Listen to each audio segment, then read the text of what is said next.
안녕하세요. 오늘 시작하기 전에 몇 마디 말씀을 하고 싶어요. 새로운 언어를 배우기 시작할 때 가장 배워야 하는 것은 대명사와 동사입니다. 왜냐하면 모든 문장에는 적어도 두 가지가 있어요. 주어 또는 동사. 가장 중요한 주어는 대명사입니다. I, you, she, he, it, we, they, this, that, these, those. 동사가 되게 많지만 어떤 동사들은 다른 동사들보다 더 중요합니다. 가장 중요한 동사에는 먼저 집중해야 돼요. 이것은 상위 25개의 가장 중요한 동사 중 3번 비디오입니다. 준비됐어요? 시작합시다. Okay. Verb number 3. Have. This is really important. Just like the verb be, the verb have has two main translations in many languages. In one translation, the verb can stand alone as an action verb, like I have. This means you possess something, you own something, or you're holding something, or even that you are experiencing pain somewhere. So if I say, I have 2 kids, that means the kids are mine, they live in my house, they were either born into my family or they were adopted. If I say I have a car, that means there's a car at my house, I'm the owner, no one else can use it without my permission. This is very similar to many other languages. In English, I could say, I have a dog. In Spanish, I would say, tengo perro. And though this may not be the best translation, in Korean I could say, 제가 개를 가지고 있어요. In the present tense, there are only 2 conjugations for have. I have. You have. She has. He has. It has. We have. They have. Here are some examples of the verb have in the present tense as an action verb. I have a small yard. You have a beautiful smile. She has the best job. He has a cold. It has 3 bedrooms. We have no money. They have a cool place.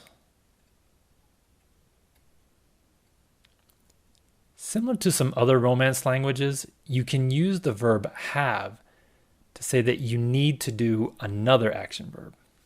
In Spanish, you could say tengo que irme. And in English, you could say I have to leave. This means that you need to leave. Here are a couple examples. I have to go home. You have to do your homework. She has to get ready. He has to cook dinner. It has to work. We have to visit the Jenkinses.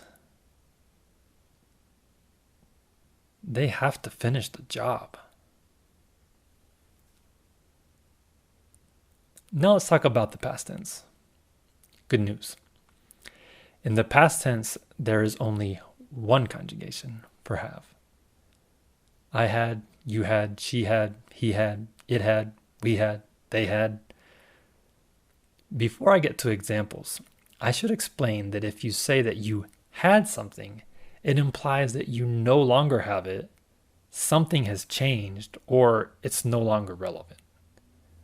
Likewise, if you say you had to do something, that implies that you don't need to do it anymore. So saying, I had a dog is like saying, I had a dog and now I don't have a dog. And saying, I had to go to the store is like saying, I had to go to the store and I did, so now I don't need to go to the store. Here are a few examples. I had the flu.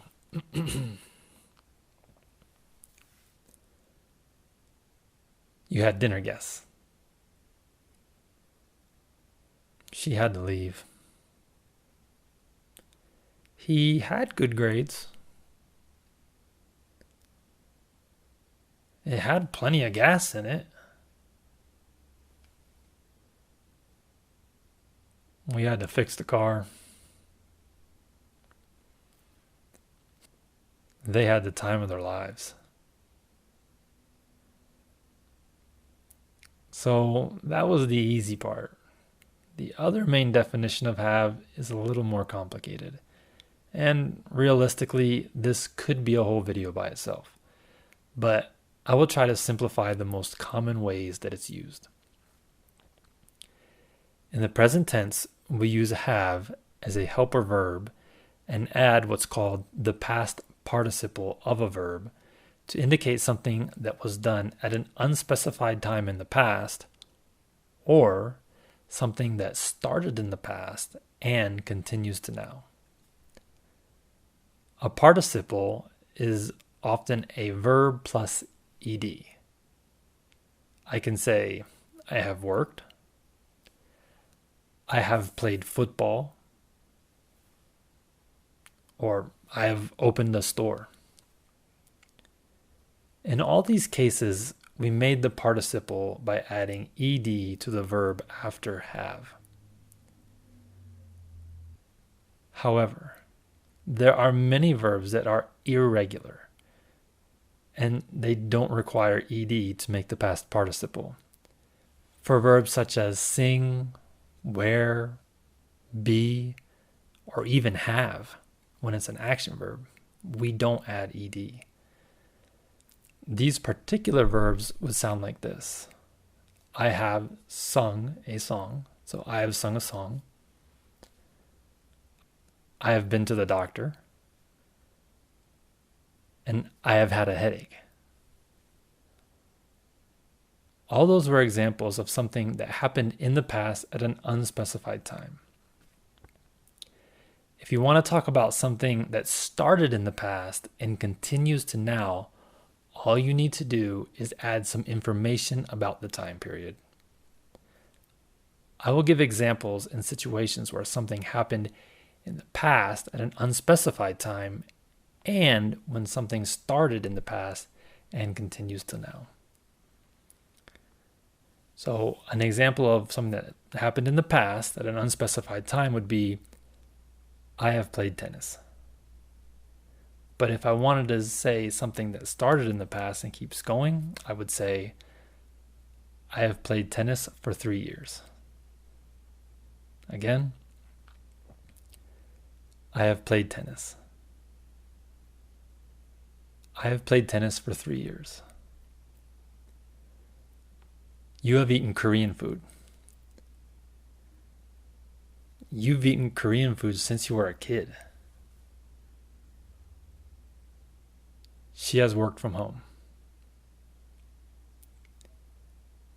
She has worked from home since the pandemic.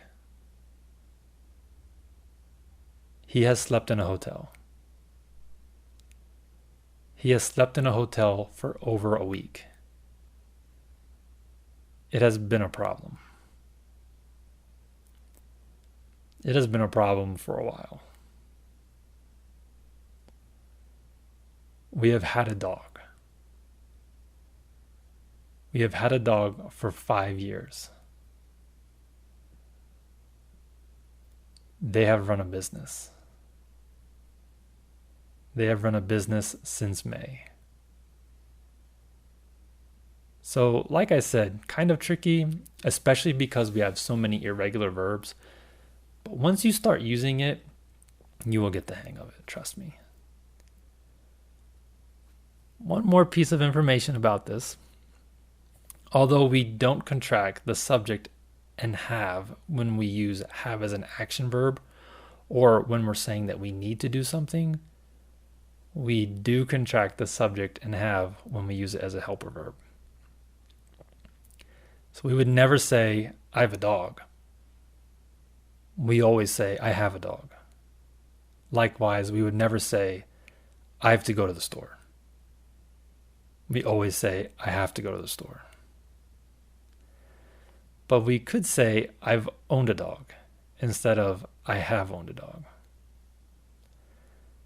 When we contract, I have becomes I've.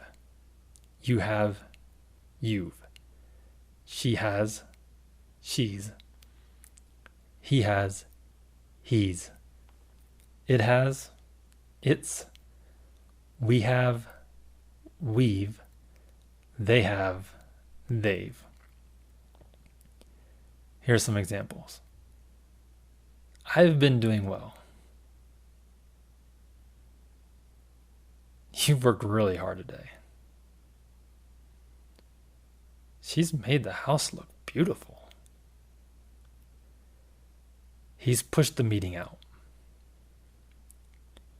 It's burned for 2 hours. We've been here before. They've been wanting this for a while. Now, if you watched the first video, which was about be, you may have noticed that the contraction for she, he, and it with has is the same as it is for be. So she is and she has both become she's when we contract them. He is and he has become he's. It is and it has become its. But don't worry, with some time and some practice, you'll know from context which one people are saying. Now you may remember that if you say you had something, that implies that you no longer have it, like I had a dog. In a similar way, you can use had plus the past participle to say something that occurred in the past and no longer occurs or is no longer relevant. And we almost always use it in reference to another event. For instance, I had sent the email before she responded. So in this example, what I had done, sending the email, was completed in the past, and it happened before she responded. Here are some more examples. I had finished before the timer went off. You had been sick for a while when you finally went to the doctor. She had read the book when she was in school. He had eaten a snack just before dinner. It had already rained when he was about to water the garden. We had played for 3 hours when Mom finally called us. They had worked most of the day when it was time to leave. Similar to the present tense, when we use had in the past tense, we do not contract the subject and the verb if have is used as an action verb. So you would never say, I had a dog. However, we do contract the subject and had in spoken English when we use have in the past tense. This is pretty simple. All you do is add an apostrophe and D to the end. I had becomes I'd. You had, you'd. She had, she'd. He had, he'd. It had, it'd. We had, we'd. They had, they'd. So not too bad, but I do know that it'd Sounds kind of weird, but we say it. I will use the same examples as before with the contractions. I'd finished before the timer went off. You'd been sick for a while when you finally went to the doctor. She'd read the book when she was in school. He'd eaten a snack just before dinner. It had already rained when he was about to water the garden. We'd played for 3 hours when Mom called. They'd worked most of the day when it was time to leave. 이 영상을 봐주셔서 고마워요. 이 비디오에는 have 사용할 수 있는 방법보다 더 많지만 여기 안에 있는 내용을 마스터하면 점점 더 많은 영어를 배울 수 있는 좋은 입장에 있게 될 것입니다. 영어를 편하게 하는데 시간이 걸리므로 필요하다면 여러 번 이 비디오를 보고 연습을 더 할 수 있도록 마음대로 멈출 수 있습니다. 이 동영상을 좋아했다면 좋아요, 구독하고 친구들과 공유하세요. 그러면 이와 같은 더 많은 비디오를 만들어 드릴 수 있을 겁니다. 듣기는 학습에서 중요한 부분입니다. 팟빵에서 우리 무료 영어 회화 팟캐스트를 듣고 있는 사람들과 함께 들어주세요. 그리고 저는 실제 사람입니다. 코멘트를 남겨주면 응답할 거예요. You can do this. 여러분은 이것을 할 수 있습니다. 다음 비디오에서 또 봐요. See you later.